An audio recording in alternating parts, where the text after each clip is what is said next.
حضرت بابا فریدالدین مسعود گنج شکر بابا صاحب رحمتہ اللہ علیہ فرماتے ہیں کہ ایک نیک نوجوان تھا،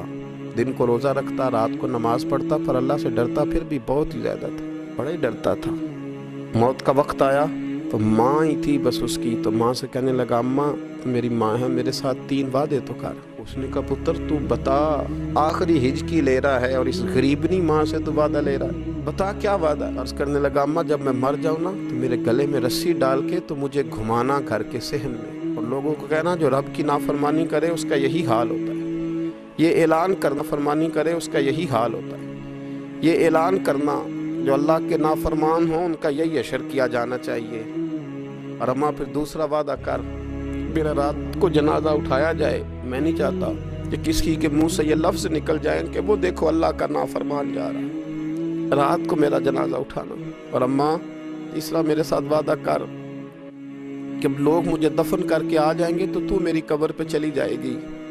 عمل میرے پاس کوئی نہیں، پر مجھے لگتا ہے ماں کے قدموں کی برکت سے عرش کا مالک بھی رحم فرمائے گا، اماں تو وعدہ کر۔ بابا صاحب رحمۃ اللہ علیہ فرمانے لگے کہ ماں بوڑھی ماں نے وعدہ کر لیا، کہا بیٹے ٹھیک ہے اگر تیری یہی ضد ہے تو میں تیار ہوں۔ پھر اس نے کلمہ شہادت پڑھا، اس نوجوان کی روح پرواز کر گئی، بوڑھی ماں نے رسی منگائی تو وَلِمَنْ خَافَ مَقَامَ رَبِّهِ جنتان، جو ڈر جائے اس نے، لیکن جب ماں گلے میں رسی ڈالنے لگی تو گھر کے ہر کونے سے آواز آنے لگی خبردار یہ رب کا دوست ہے، اللہ کے دوستوں کے ساتھ اس طرح کا معاملہ نہ کیا جائے، اسے چھوڑ دیا جائے۔ اور کہا تمہیں کچھ بھی اور کرنے کی ضرورت نہیں ہے، یہ تو رب کا دوست ہے اور رب کی بارگاہ میں حاضر ہو گیا۔ کوئی بندہ کہے گا کہ یہ تو ایک بابا فرید کا سنایا ہوا واقعہ ہے، سنیے بخاری میں حدیث ہے،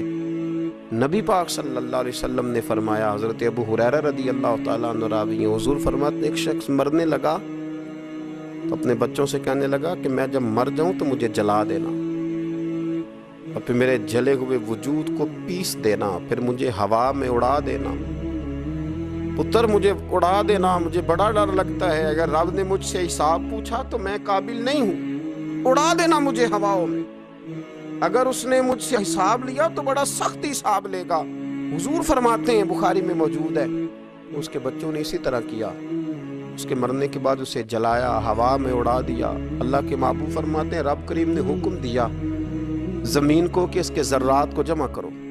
زمین نے ذرے جمع کیے، خدا نے حکم دیا تو اس کا وجود پھر سے اسی شکل میں آیا، تو رب کریم نے فرمایا یہ جو تو نے وصیت کی تو کیوں کی؟ اللہ جانتا ہے کہ نہیں جانتا؟ یہ کی تو کیوں کی؟ تو رو پڑا، کہنے لگا اللہ میرے اندر تو طاقت نہیں تھی تیرے سامنے کھڑا ہو کے حساب دے سکوں،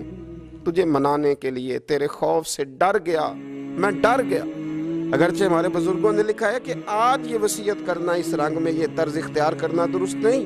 لیکن آپ غور فرمائیے کہ نبی پاک علیہ السلام فرماتے ہیں جب اس نے کہا نا اللہ تجھ سے ڈر کے یہ کیا،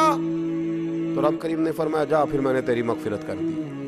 کیونکہ اللہ کو پتا تھا یہ دل سے بات کر